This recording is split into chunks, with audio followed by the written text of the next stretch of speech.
Great, thank you. Well, thank you for having me. It's a pleasure to be here to give such an evening lecture. And it was going to be an even more evening lecture, and then for a while it was going to be an afternoon lecture, and now we settle for an in-between lecture. So let me tell you some things about what our group is doing at Amazon. And then I'm going to talk about some examples of things that we've done in the formal verification space in that group. And then I'm going to go into a history of some verification tools, and then show you the Daphne verification tool with a number of examples. So I hope that you'll be awake at the end of this as well. So, okay, so first of all, as a little legend of where are we in Amazon. So Amazon is very big, 600,000 employees, something like that worldwide, and we're growing rapidly. So a part of Amazon is Amazon Web Services, which is, you can think of it as the largest computer in the world. We have storage and compute services and tons of other different services that AWS customers make use of. And as part of AWS is the automated reasoning group. And we're something like 20-something people at the moment, and I think we're spread across something like 12 cities, I think. So we have a lot of meetings remotely and things like that, working on verification in various ways. So that's sort of where we are. And so let me tell you something about the purpose of having this group in the first place. Have you heard of the Amazon mission EMC cubed? No? Anyone? No? This was in the original Amazon. This was the original Amazon mission when Amazon started in like 1995, and it stands for Earth's most customer-centric company, or company, corporation, something. And the idea is to be good for customers and always focus on the customers. So that comes through in a lot of things in everything that we do at AWS and at Amazon. And so how does this connect with formal verification? Well, what we're doing is we're using proofs to justify or to explain why things are working. And that's very different than just saying, well, we've run this a number of times, or we've fixed so and so many bugs, or whatever. But this is something that the customer can understand. And in fact, customers even ask for the large customers using AWS. That is, they want some sort of proof that they put data into AWS, and then what? Well, are they just going to have to trust us? Well, what we can do is we can prove pieces of the software. We can take those proof techniques and the proofs themselves, in some cases, the source code, and we can make that available to the scientific community. We can have scientific publications about that, and that is further justification to our customers that we're doing something worthwhile. So I think this is a real shift in what has been done before in the industry, and I think that for those in the room who have been informal methods for a longer time, you will probably think that, well, this is what we were always striving for, trying to get proofs to matter to developers themselves, to corporations, and to the customers. And so this is I see this as a real shift, and we have a lot of support for that, both inside the company and from customers. Okay, so reason about. We're the automated reasoning group. Well, we reason about a lot of different things in AWS. That includes like policies, like you write policies for resources to say who can access which resource at what time and to do what operations. We reason about networks, like, for example, the connectivity of networks. Can you go from this particular server to the internet, or can the internet, anyone on the node on the internet reach this computer using the current configuration? So those have formal proofs behind them, and that is we use logic behind those. And something that I think that most of you would probably think of more is the verification of designs. That is, you have a design like you have a protocol, or you have some security scheme that you have, and you'd like to check that that design is good. That is, you do some kind of modeling of that. And then there's, of course, code, lots of code. And there are all sorts of things that you can verify about the code as well. And we use a variety of techniques that should not be unfamiliar to you. Type checking and by type checking, I mean not just checking that the things are integers, but the kind of technology that you get in type checking. So one thing that I think is a beauty of computer science is, I mean, one of the huge successes is that type systems provide you with invariance. That is, you say this variable is a Boolean, and it always remains a Boolean. It's not clear, maybe that, or maybe it was not clear decades ago that that would always be the case. If you reuse a variable for all sorts of different things, maybe sometimes it's a Boolean, but sometimes, well, it's convenient to have it be a pointer or something. But in type systems, we restrict things so that we always know some description of what every variable holds. And that, I think, is a remarkable success that we don't even think about much in computer science, but it's a big thing. So we have some type systems for checking various things I'll mention later. And then we have various bounded exploration tools, like model checking tools. And my area is mostly in deductive verification, so I'll talk about that. And that, by deductive verification, I mean that you sit down essentially and you write a proof for the program. It's not a push button tool in that sense. Okay, so let me give you a number of examples of some things that our group has done in the company to get you a feel for what kind of formal verification things, I mean, do we do in industry.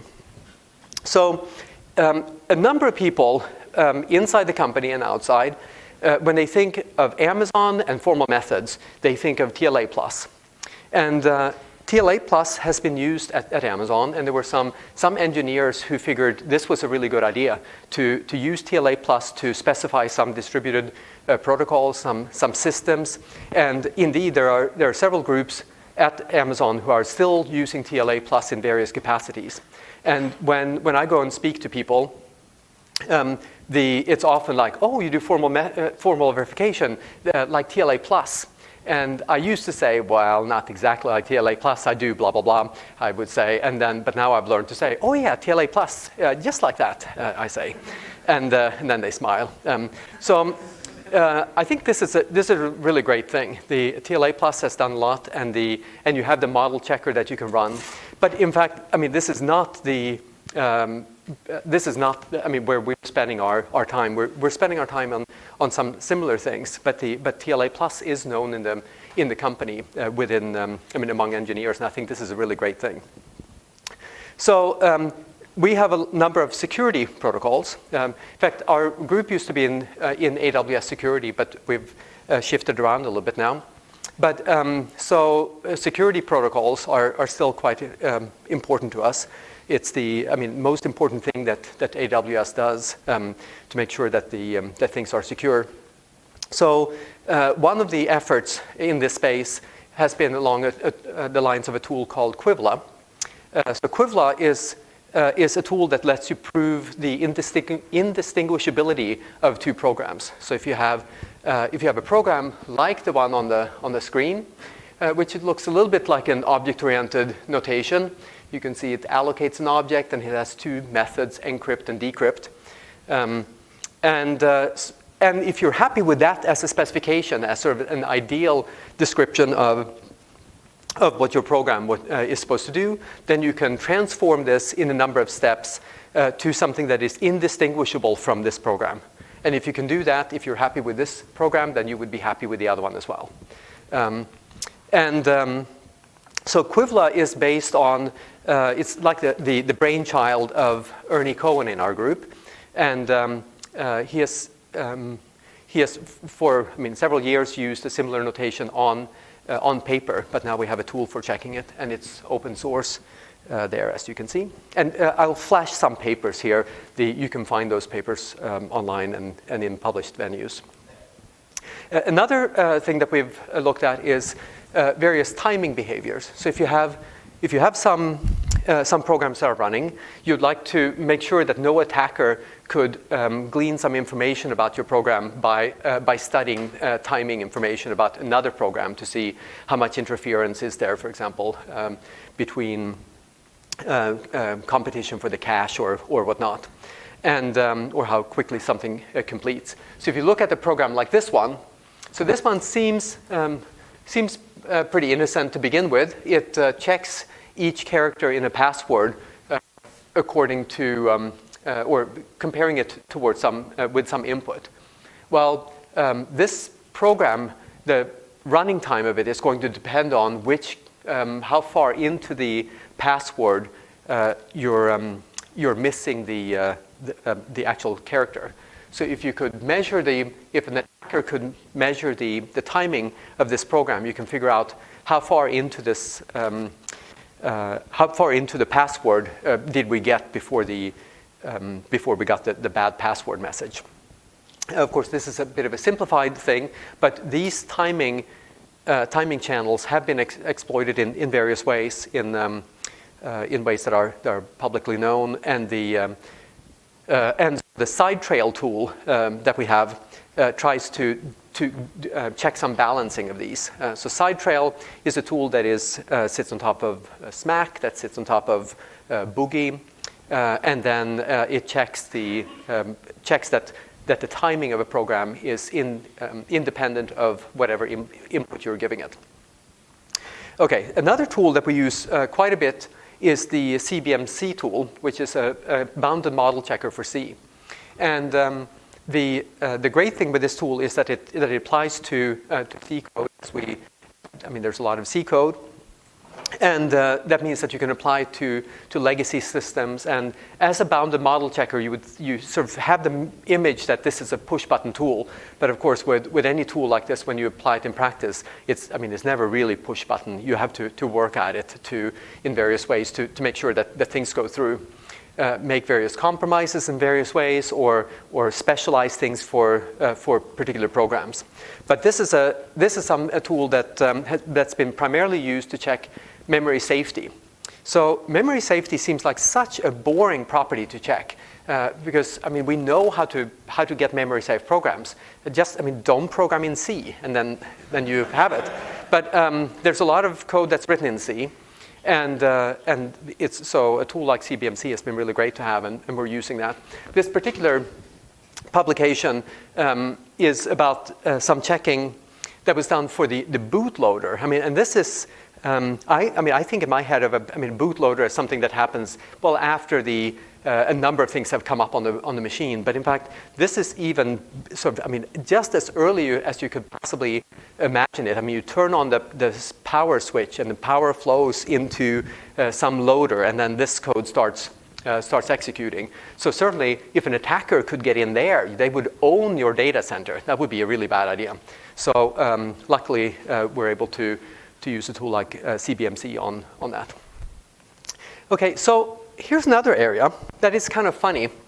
By the way, I just struck out the tool name. It's not exactly a secret, I think, because there's going to be a publication, but I just noticed that it's not out yet, so I didn't have time to check with my collaborators to see if they really think it's a secret or not, but it'll come out. The compliance. Compliance is the process. I would describe it as sort of an informal, structured human process of making sure that you follow certain rules. So compliance comes into play when, for example, the government wants to use AWS. So they want to consider being an AWS customer, and then they say, well, can we really trust your cloud?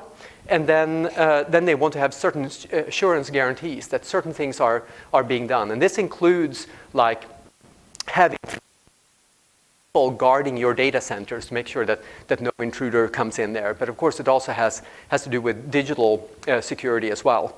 And so this process of compliance is, to us computer scientists, would be just a laughable process of how things are being done. For example, as proof that certain things that you cannot that there are access restrictions. You might see, for example, a screenshot of someone trying to do an SSH into some data center and they get an error message. That's, yes, compliance. And certainly we would like to go beyond that. And I mean, compliance does go beyond that too, but there's a lot of those processes that just seem so outdated and that they could be automated.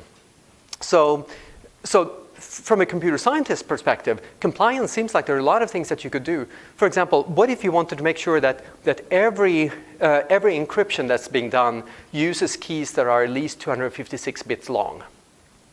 Well, then you might think of doing some kind of type system. That is a type system that would infer or keep track of what's the width of the keys that you're using.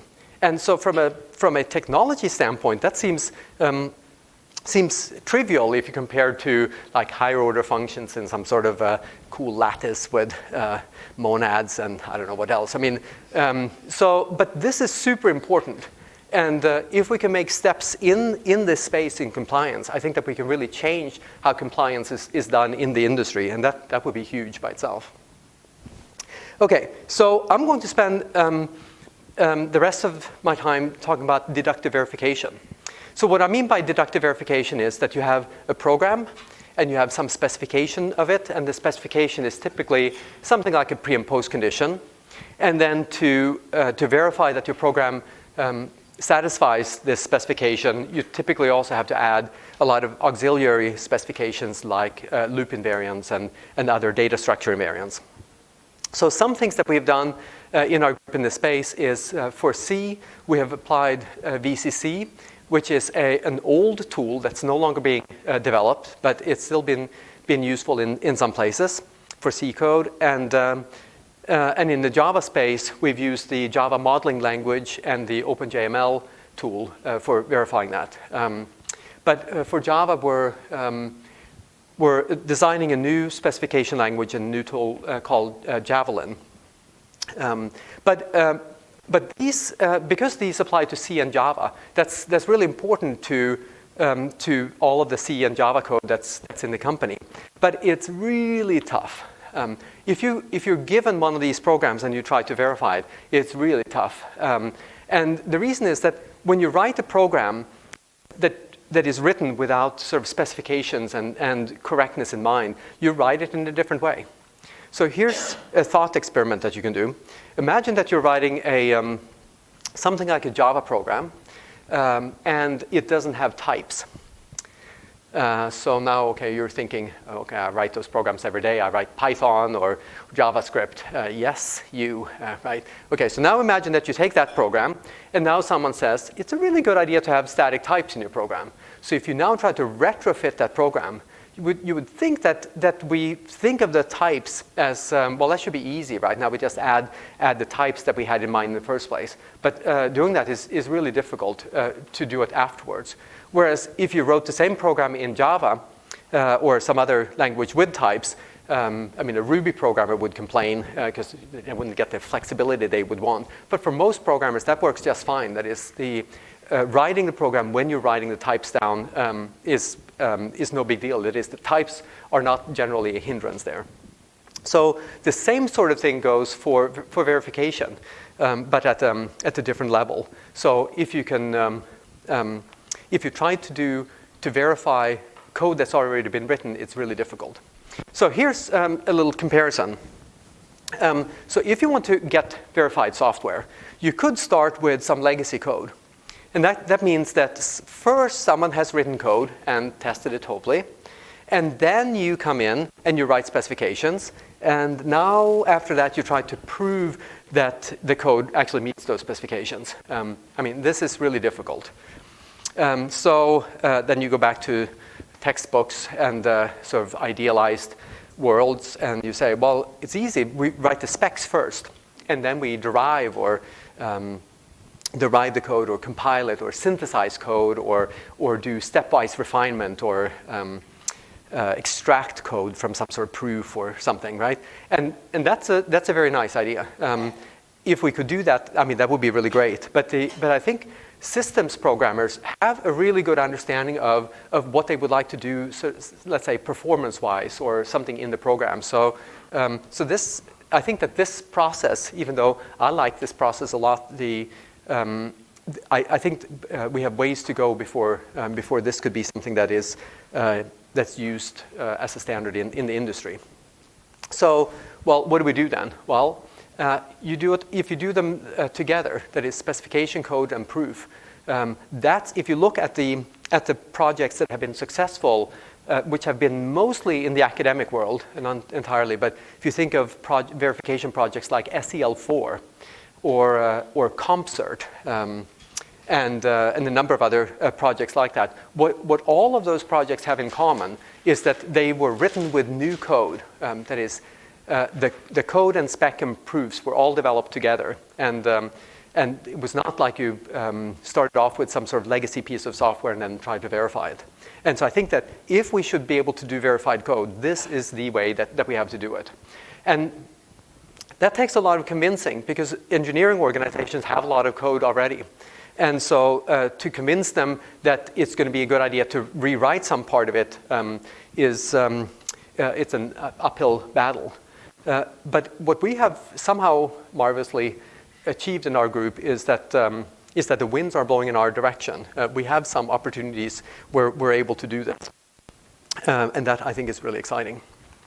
Okay, so I'm going to talk about now the sort of history of trying to integrate specifications, code, and proofs into sort of one development experience, which is then what I'm sort of advocating. That is, instead of trying to verify legacy code, we write new code that we try to develop with some sort of verification mindset as we're doing it.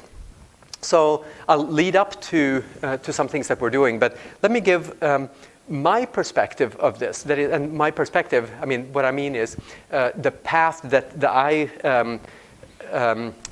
sort of have continued. And there are many paths in this space, so this is not the only one. Okay, so program verification, if you look at it from many decades ago, some people think that, well, maybe Turing, certainly Turing had some program verification ideas in mind. Some other people argue that, well, maybe there were other people at that time as well. But at least we can say that, I mean, let's say 70 years ago, some people were thinking about program verification. And programs maybe at that point looked kind of like this. That's not how we'd like to think of programs today, but good that someone thought of verification at least. Okay, so stepping ahead a couple of decades, here's a piece of program text that Tony Hoare published in 1971. So it's a simple program. It's a fine program, but what's interesting, I think, about this program, I mean, in addition to that, it was actually published. I mean, you couldn't really publish a program like this today, but that just means that we've evolved. But one thing that I find quite interesting is that if you read the program, there are a bunch of comments, they say, and the comments give mathematical formulas in various ways. So Tony Hoare put these then into this program as he was writing it in this made-up notation. And what's interesting there, I find, is that these comments are really like pre and post conditions and invariants in that program. So the ideas, as you can then see by the early 70s, of trying to work in invariants and so forth into the program text was already there. And indeed, if you look at the 70s, there were a number of programming languages like Gypsy and Gypsy, Euclid, I think about in the sort of starting in the late 70s, that really tried to incorporate specifications into the programming languages. And I think if you think about verification, what happened in the 70s when, for many of you, your parents were just about to meet, what happened at that point, I think there was a lot of enthusiasm for program verification, but at the same time also a lot of idealism of, oh, we're gonna prove every line of code that's ever going to be written. And then I'm sort of, the way I stitch it together is that I think what happened is that the ideas were up against CPUs that didn't hold up to the ideals.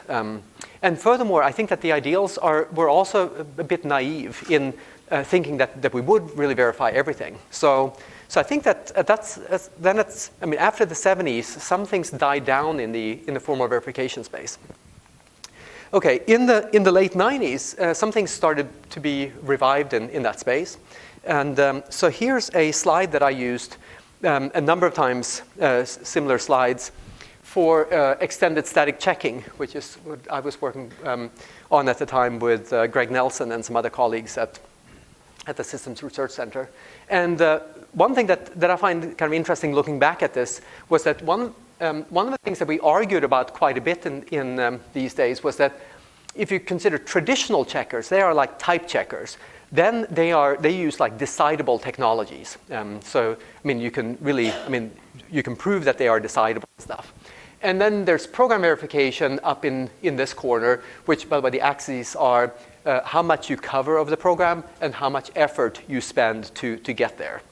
But really, we were thinking of program verification. I mean, that was just so far out there. I mean, no one would ever really, spend that effort. So the idea was, behind extended static checking was, well, let's benefit from that technology. Let's throw out a few things. Let's not check everything. Let's just try to check some things, but rely on automation. And sure, what we have is it's not decidable. So we said, well, we're going to ascend above the decidability ceiling, whereas this decidability ceiling is some sort of like virtual line that you can cross, and when you do, your phone turns upside down and your hair stands on ends and whatever. But then you move into that space, and now you can do a lot of stuff. And this, I think, was met with a lot of criticism at that time. That what do you mean you're not going to check everything and so forth? And but I think this was a step in the right direction for doing more verification. I actually happen to have a slide also of the first ESE Java demo that I did, the extended static checking for Java, and it was written by hand on one of these overhead slide projectors, which is like a sheet of plastic that you put on a big lamp, and it projects to a screen very much like this one. And this was the first demo. But in fact, when the tool started working, it actually, did this, but in different handwriting. All right, so fast forward another 10 years. Where are we then? Well, this idea of taking extended static checking, that is using automated techniques for trying to verify some parts of a program, they had become much more popular by this time, and there were more underlying logical engines at that point. And it is what we today call SMT solvers. In fact, by 2008, they had that name, Satisfiability Modular Theories solvers, and which we also had used before. In fact, they really started from Greg Nelson's PhD thesis around 1980, but they didn't have that name then.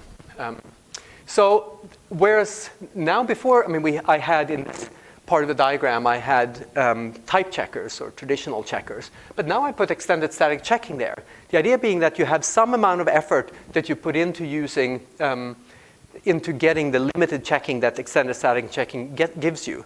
But then actually you can go straight up from there, well, almost at least, maybe a little bit to the right. So you expand a little bit more effort, but you get a lot more coverage. And this was a real surprise to me and surely others in the space as well, that we really could use that technology, that automation that SMT solvers would give to we didn't have to throw out so many properties that we were doing in extended static checking, but we could actually get more functional correctness. And of course, you could still do interactive program verification, and that's more effort, but you could get more completeness, or you could prove more properties. So that's around 2008 is where I pegged this.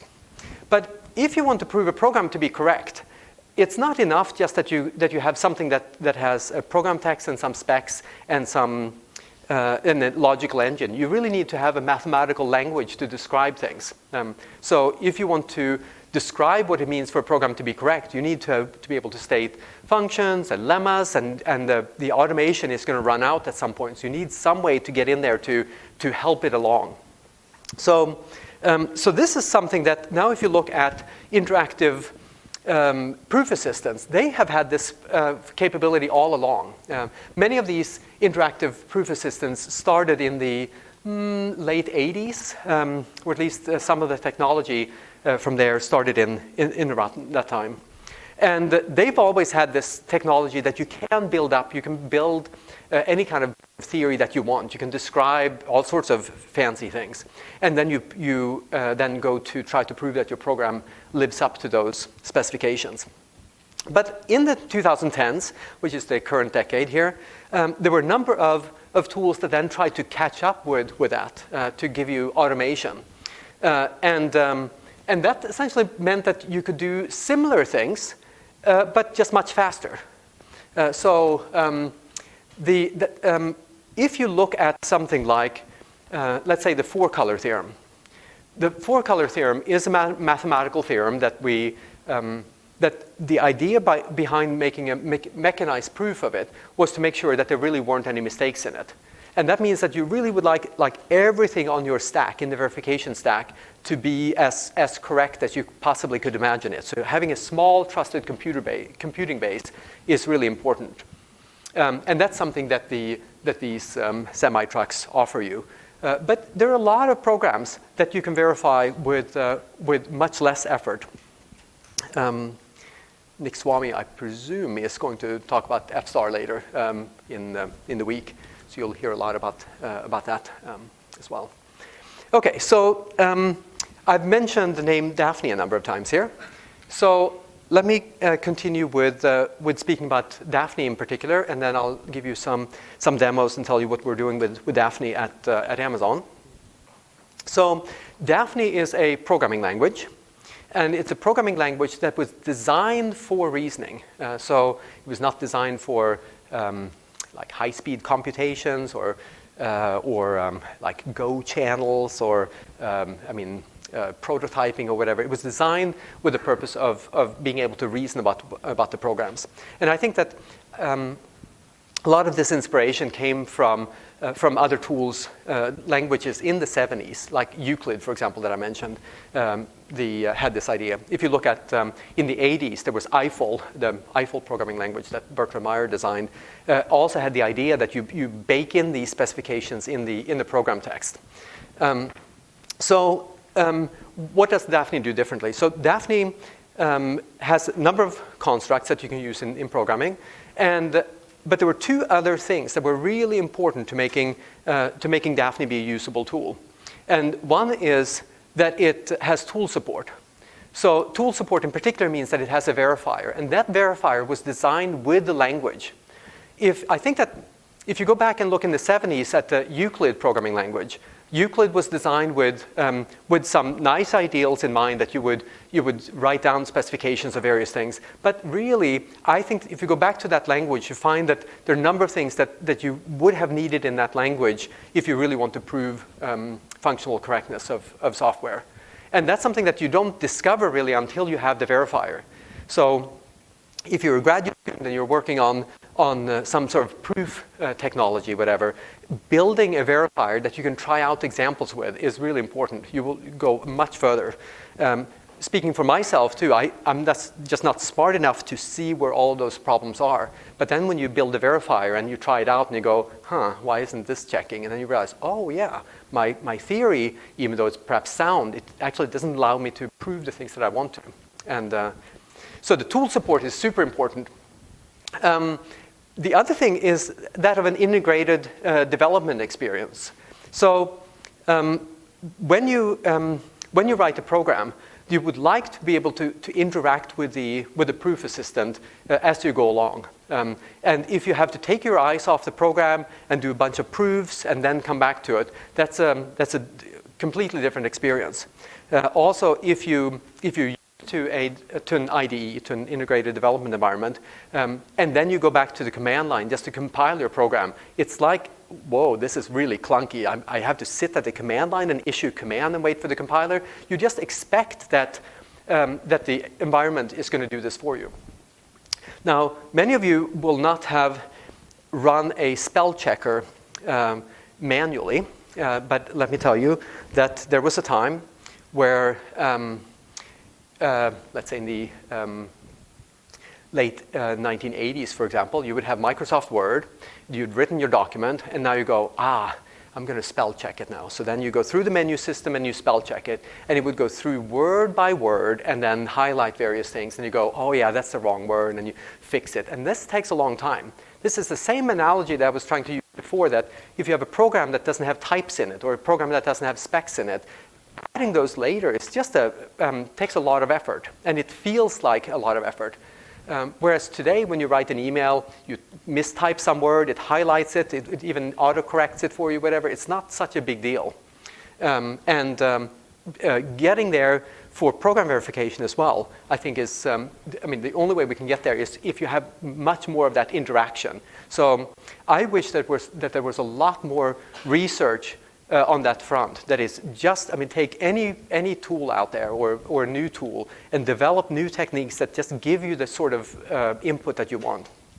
For example, when you program today, if you write the program, let's say in Java, and you type the name of an identifier and you type period, then it would like drop down the list of the things that you can do next, like the members that you might want to dereference.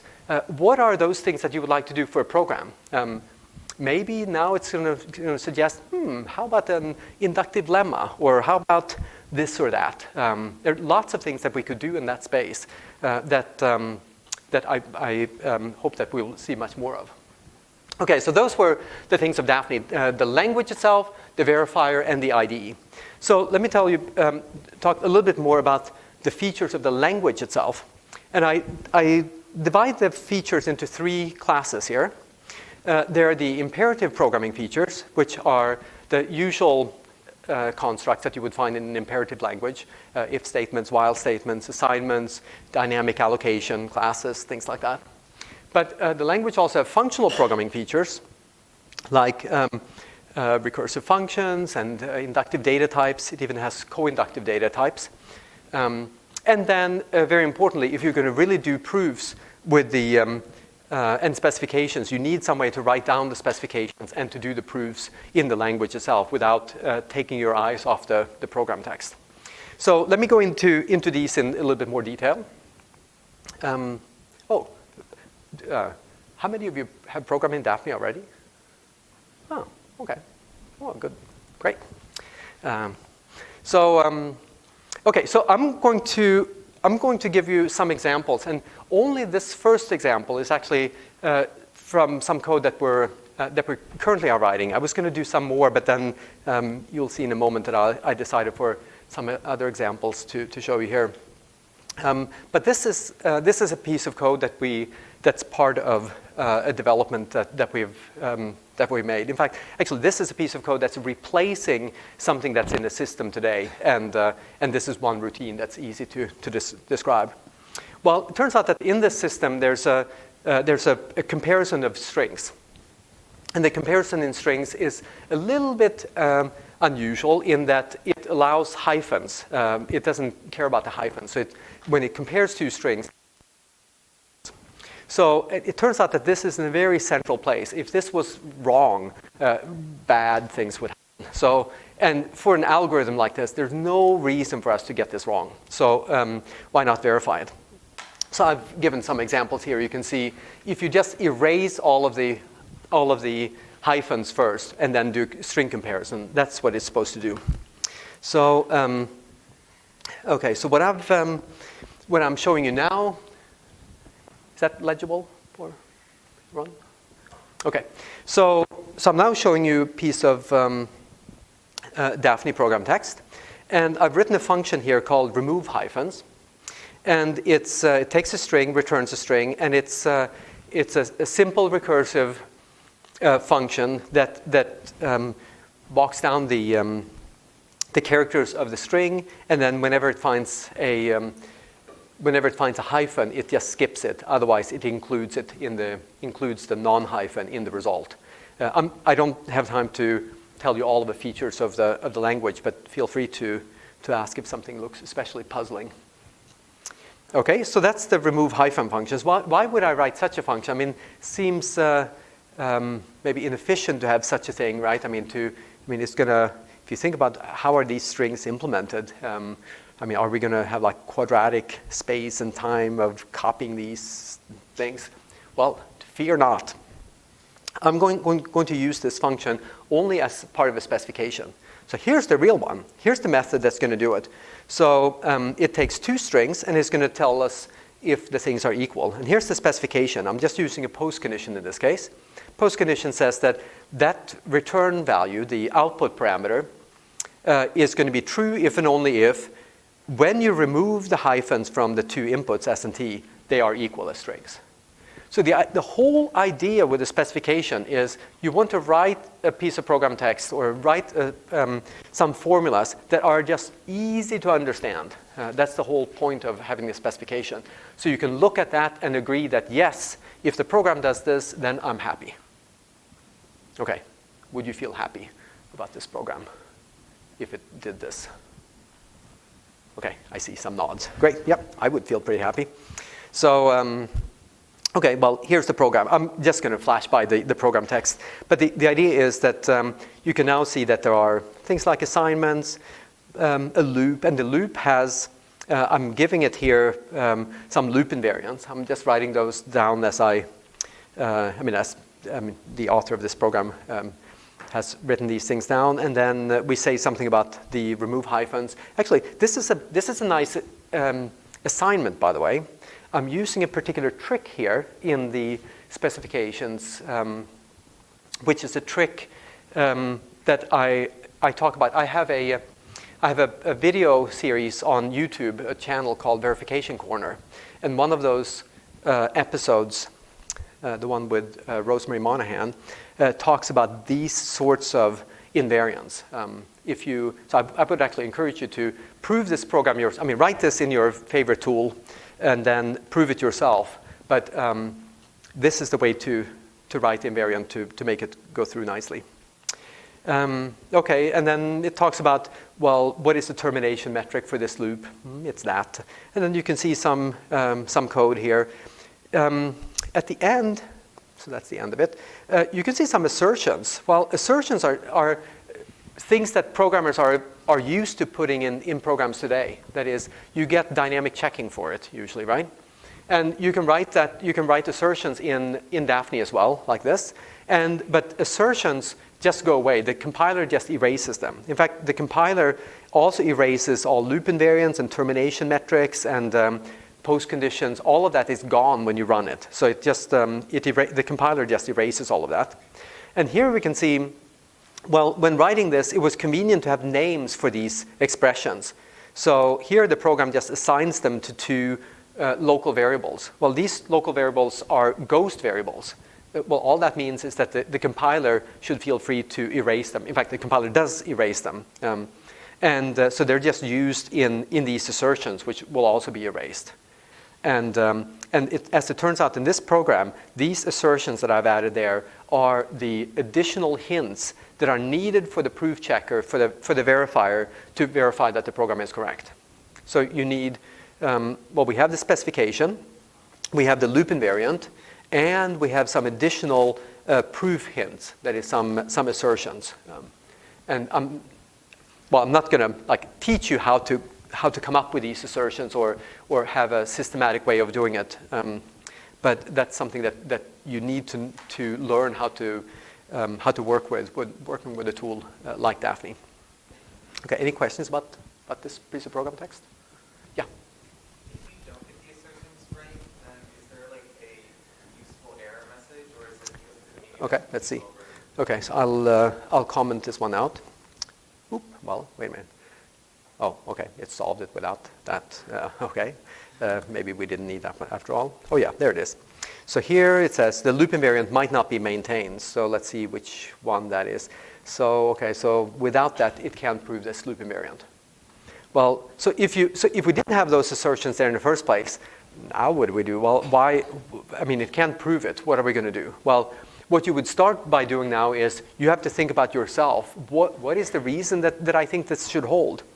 And then typically what you start doing is you start this interaction between you and the verifier. And you ask the verifier questions like, do you know that this holds?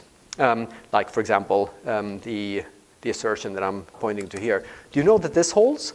And then, yes, now it proved it. And from using that, first it proves that, and then it uses that fact sort of as a lemma. And now it was able to prove the loop invariant. So apparently I didn't need the other one, although it looks symmetric with it. Okay, you might ask, well, what about, could we use just the first one and not the second one? Okay, so either one apparently is good enough. One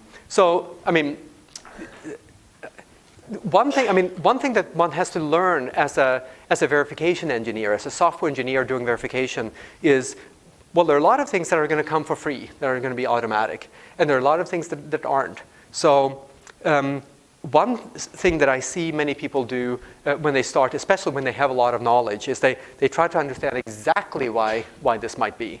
And I can describe, at least in high-level terms, why this might be in this case. But if the proof goes through, that's nice. This happens in other verifiers as well. If you do Isabelle or Coq, for example, you have some tactic, and it doesn't prove it, so you go, I'm going to try this tactic. Lo and behold, it proves it. And we don't go into that tactic to find out exactly why that was. We're just happy at that point. And that's a similar thing here. Yeah, so if that's a useful message, at least it tries to highlight what's going wrong. And so in this case, it said the loop invariant is not maintained, and it points to which one.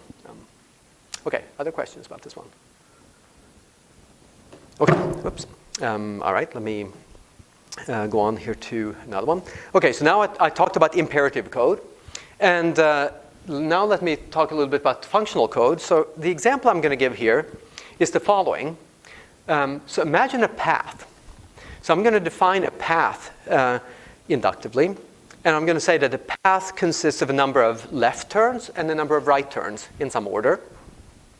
And whenever you make a left turn or whenever you make a right turn, there's a breadcrumb at that turning spot.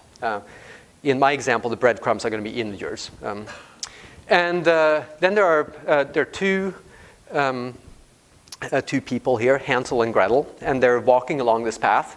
And they have agreed that Hansel picks up the breadcrumb whenever they turn left, and Gretel picks up the breadcrumb whenever they turn right. Okay, so that's the setting of this code. Actually, I think, yeah. So, okay, let's see. Wait a minute. Let's close that. Okay, so here we are.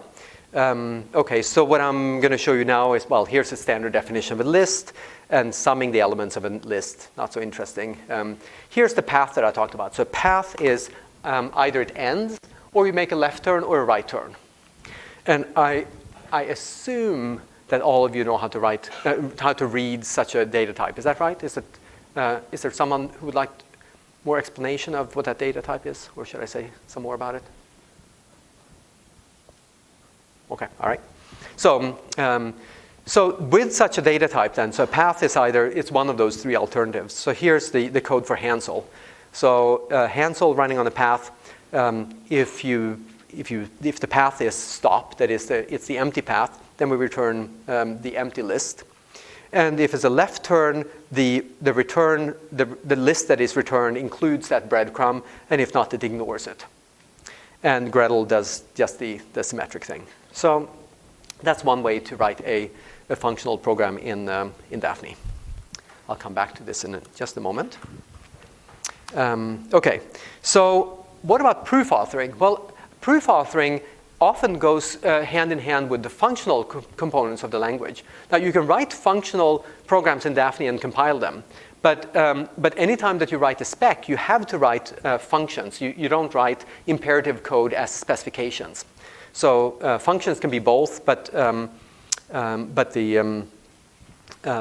imperative programs that we execute are methods. Okay, so suppose that we have the following two functions defined.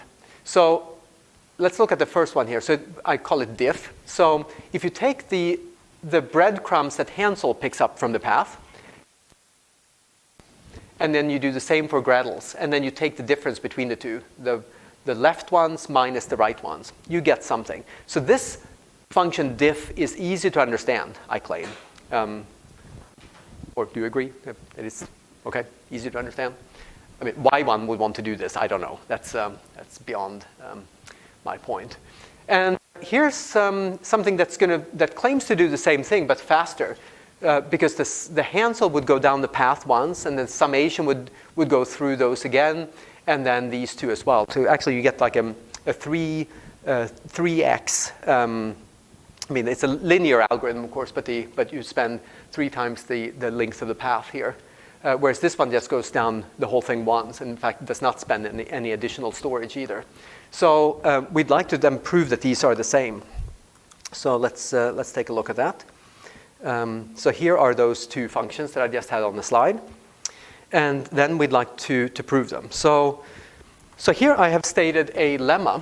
So the lemma here says that if you give me a path, I will prove to you that diff is the same as fast diff on that path, for any path. So this is a statement of such a lemma. And here is that proof. And actually, I'm going to make it a little bit smaller just so you can see the shape of the proof. That may mean that you don't see the whole thing. Let me highlight the shape of it, and then we can look at some details. So the proof goes into 3 cases. And the 3 cases match the cases of the path. It's either stop, it's left, or right. And in the left path, there's a calc statement, which is a verified calculation. Yep. Would you like try to switch to a light? If you know how to do that very quickly, then I'd be happy to. Control-Shift-D and then like small color, like the thing that like does the command thing. The command thing. Control-Shift-P. And then light, you have color scheme or something like that. Color. No. Okay. I'll magnify it instead. Okay, so what I want you to see here is that the calculation has a bunch of formulas, and you can see the equality signs in the left margin here. So it says that this formula, that only some of you can read what it is, but that formula is equal to that one, which is equal to that one, etc., which is equal to this one. So the first and last formulas are what we're trying to prove. So with that in mind, let me make it bigger so we can now read what it actually says. Okay, so now we're back to where we can see it. So let's take a look at some of these steps. It says that fast diff, well, if we apply the definition of fast diff, we will get that formula. Well, why do we get that formula? Why do we get the plus and not the minus? Well, it's because we're in the left branch. We're considering the case where P is equal to left of L rest. Okay, so this is equal to that. And then here, what we're doing is we're calling the lemma recursively. Remember that lemma is called diff same. So we're calling the lemma with rest, which is the remaining part of the path once you shaved off the first breadcrumb. So if we call that, well, programming logic tells us that when you call something like a lemma or a method, well, you get the post condition, and so here we get the post condition of the lemma.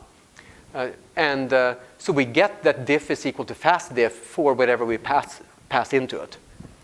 Now you might say, well, what if we just pass in P? That would be bad, right? Well, if we do something like that, then it says, well, can't prove termination. What this is, if you're a logician now, you would say, aha, you're trying to invoke the induction hypothesis, and here you have something that's not a well-founded order. Yes, that's what's going on. And in programming terms, we're making a recursive call, and the recursive call might not terminate. And so that's bad. Okay, I don't have time to explain all of these things. But you can see some additional steps. And here I'm explaining some of these steps. I'm explaining this step, for example, by asserting that the sum of Hansel P is L plus the sum of Hansel of rest. And that means that I can take that term and then plus the L and replace it just by this one, if that assertion is true. Okay, so that's how you go about writing a readable proof in Daphne using the calc statements. But actually, you can do a little bit better. I mean, some of these steps are they're just trivial steps. If you don't want to include them, you don't have to. So we can erase some of, I mean, that's a trivial step. And what about that assertion? Maybe we didn't actually need that either. Well, it still proves it. It's happy. So what about that? Yeah, still verifies. What about that? So yeah, that looks good. So, but now, I mean, why do we do a calculation with just one step in it? That seems a little bit silly. So let's just call that the inductive hypothesis like that. Well, that looks nice. That's also proof. Well, let's just do the same for this. We're on a roll now, right? So erase this stuff. Who cares? That's a much nicer proof, right? Well, so here, we have two calls to the induction hypothesis. So this is the way that you may have been taught induction, because you call it on like the one thing that's smaller. And if you're using a tool like Isabelle or Coq or something, you have to invent some sort of induction scheme, and that induction scheme comes from the definition of either the data type or some function or fixed point or whatever. But in Daphne, you get just generalized, well-founded induction. So what I can do here is I can say, for all Q such that Q is less than P, that is for all paths that are structurally smaller than P, for all of them at the same time, there are many of them, right? Could be lots of them. I'm just going to call the induction hypothesis. I'm going to call the lemma recursively on all of those, boom, right, at the same time. So if I do that, then there's no reason to do this call because I've already made it up above, right? So let's erase that. Same thing here. I don't need that. I just call it up above, and it's really silly to have an empty match statement. So here's a different proof for the same property. One more thing. Here it says induction false. That's because I turned off Daphne's automatic induction. So what the automatic induction does in Daphne is it inserts that for you. It inserts that at the beginning of every lemma. It makes all those recursive calls for you. Not mutually recursive ones. Those you have to do yourself. So that's a shorter proof. I challenge you to do a shorter proof in your in what used to be your favorite proof assistant. Okay. Oh, you're asking. Thank you. So this green, this is an unfortunate thing. It's the red lines that one should worry about. There are a bunch of these green lines, and they stick out like an eyesore, and they're just informational things. If we knew how to make them smaller or like tinier in VS Code, we would do it.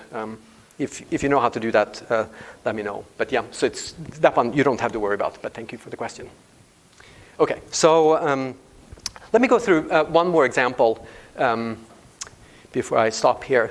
And I was going to give you some other example of some things that we're actually doing at Amazon. But I figured, I am at the Oregon Programming Language Summer School. I have all the brightest of the next generation programming language researchers. I have to show some sort of program semantics thing. And you would now agree that you would all mock me if I hadn't. So here goes. Okay, so I'm going to do just a really small example, and I'm hoping that you would have seen many things like this either last week or in your graduate student career so far, because I don't have time to go through all the details. But so here's a little language which is totally silly. It has an increment command, whatever that does. It has sequential composition, and it has a loop.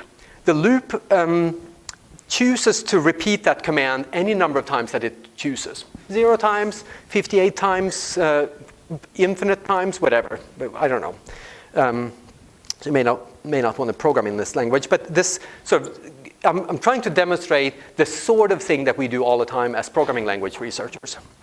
So then, of course, we have to give a semantics of it, and then you would give something like a big step semantics from a command and a state. And the state in this case is probably just an integer, right? So it increments that integer. If you, right, yeah, so that's, and then we formalize this. So we write rules like this.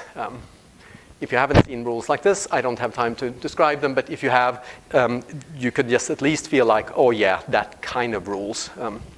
But there's one thing I want to highlight here before I just show you what Daphne does. And that is, when you write a rule like this, here we see that S prime is free above the line.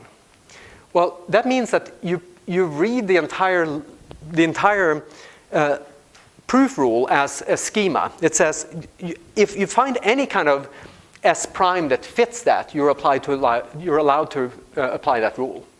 But furthermore, since S prime doesn't occur below the line, it's really, you can also think of it as an existential that lives above the line.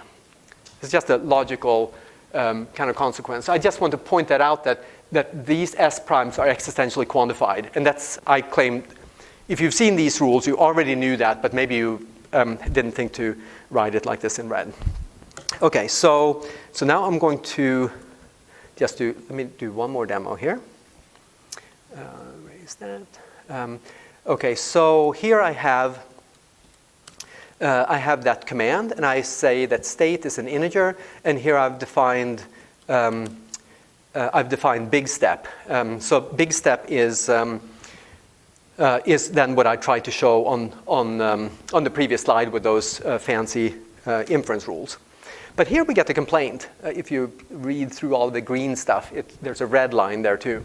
And that red line says it can't prove termination.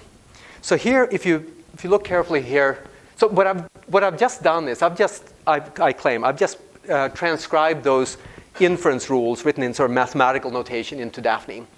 And you can see the existentials here. But here it says that recursive call to big step may not terminate.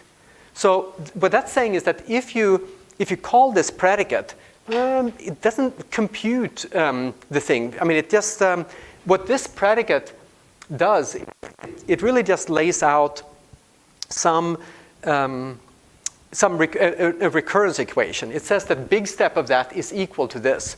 But there could be many solutions to this.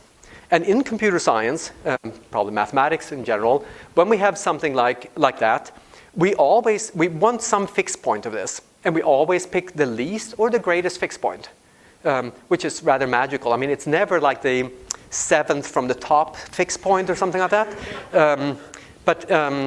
And in this case, what we want is, I want the least fixed point of this. And to do that in Daphne, I say that it's an inductive predicate. So if you use a tool like Coq, for example, you use inductive predicates everywhere. In Daphne, it's rare that you do, but this is one of those places, because this may not terminate. So here we just want Daphne to know that we want the least fixed point of this equation that we've set up. Okay, one more thing here before I get off my demo. So I want to prove that if you give me such a triple that says that the command takes you from S to T, then I want to prove that S is less than or equal to T. In other words, remember the language is called inc. It only has one thing that changes the state, and that's the inc command. So it would be natural for us to think that that we can prove that this property holds. And yeah, lo and behold, it does hold here. And in fact, here I had already, I never said to turn induction off. So I don't actually need these recursive calls either. By the way, this one is a Skolomizing command. It says, give me a variable such that this condition holds. And that's something you can do in programming and get compiled code, or you can do it in a proof. Okay, so here too, I don't need the recursive calls. And that's a local variable I don't ever use. That's an if construct I don't need. It's a local variable I don't use. And that looks rather silly. So yeah, so there it is. So not all proofs like this are empty like that in Daphne. Daphne is good and automatic, but it's not always that good. But of course, if I do that, we expect that it doesn't hold, right? Okay, and that's good at least. So it's not all smoke and mirrors here. Okay, so let me wrap up. Okay, what we're trying to a project that a number of projects that I'm working on. Right now at AWS has to do with, we're building some encryption libraries. And we need these encryption libraries for a number of platforms, both for external customers and for internal uses. So Daphne used to compile just to .NET, but I wrote a JavaScript compiler for it. Someone wrote a Go compiler, and we have a couple of interns writing a Java compiler as well. So we'll be able to go to several different platforms here. And so we're writing code in Daphne that will be production code, and we're verifying it in Daphne so the Daphne source code is correct. And then we're using these compilers, which are not verified, which they were, but they're not, to compile to these various platforms.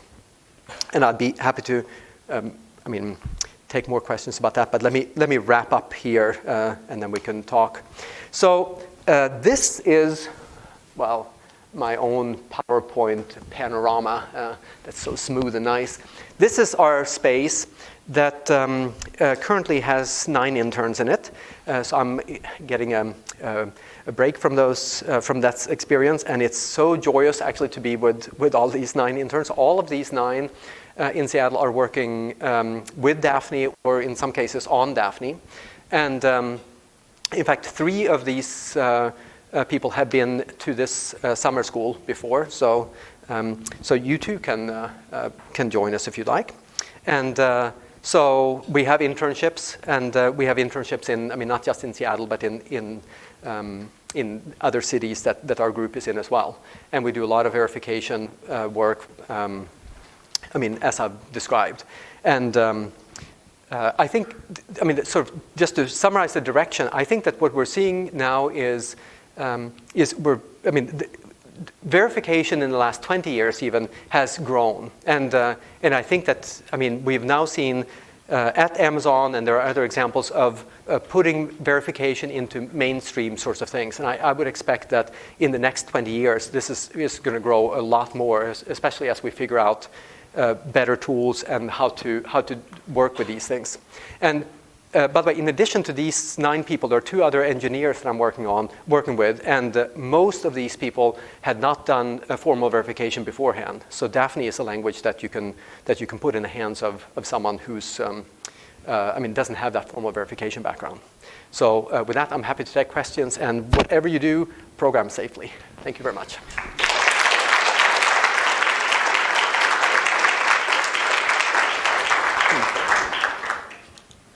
Yes. So I'm curious about, there's probably some kind of inflection where code is sufficiently, security critical or necessary to be correct, that relative to the productivity overhead imposed by using verifying sort of worth it. I'm curious if you've seen examples of that, like at Amazon, or seen that when you should be, and these tools get easier to use.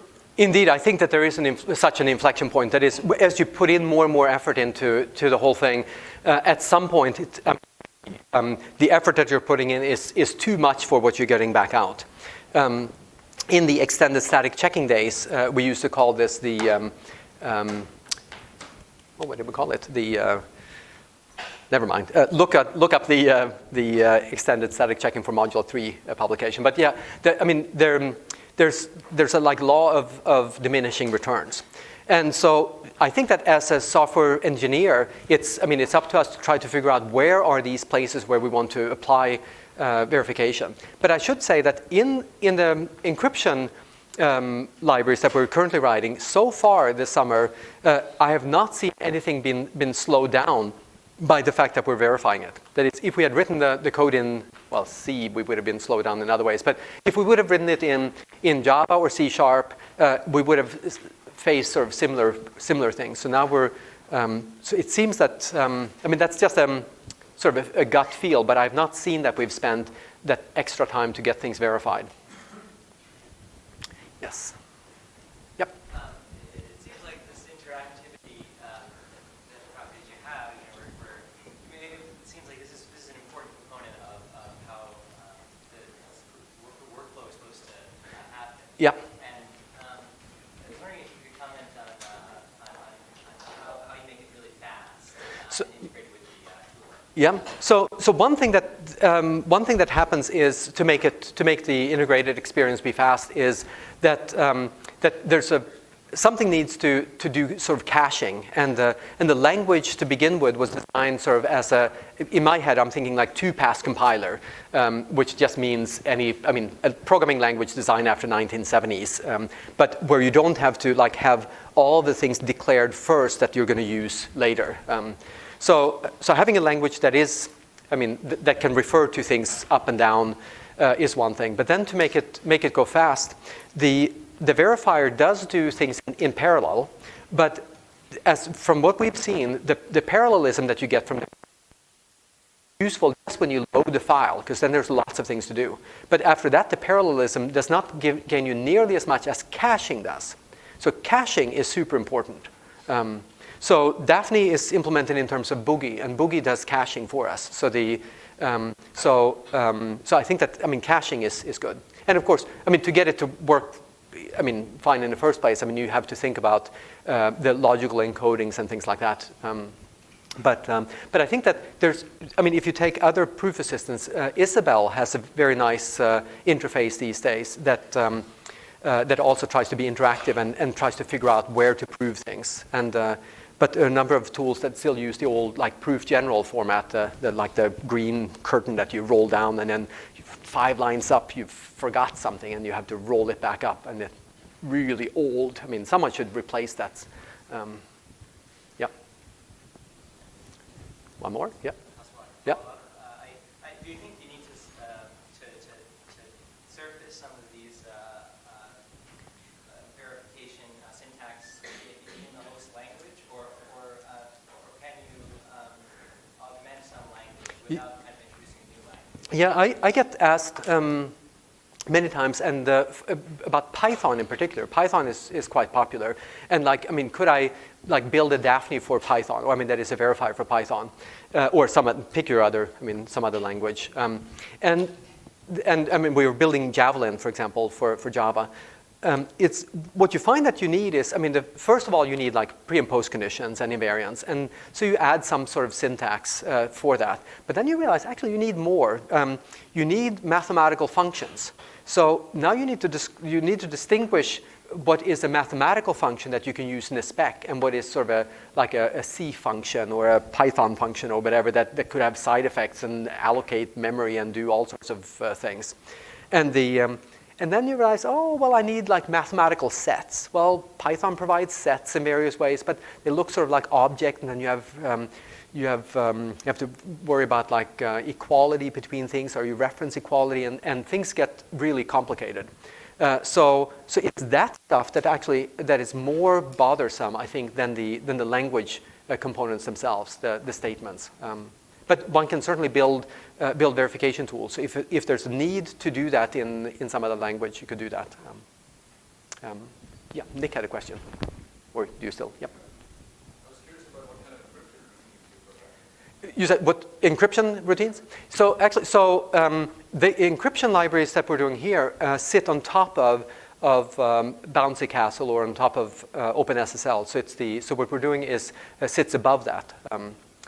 Which I think is probably what your question was, maybe.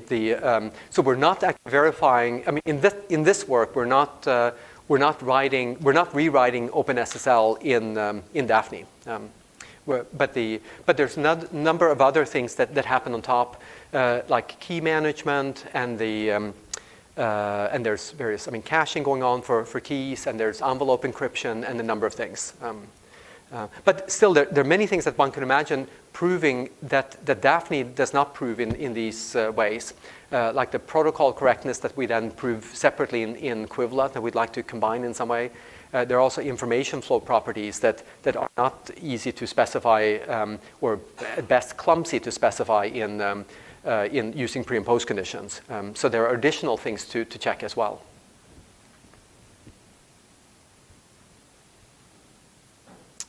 Questions. So I'm going to stick around till Thursday. So I'll be around tomorrow as well. If you have questions, feel free to grab me or show me your favorite Daphne programs that you have verified and things like that. So, all right, thank you.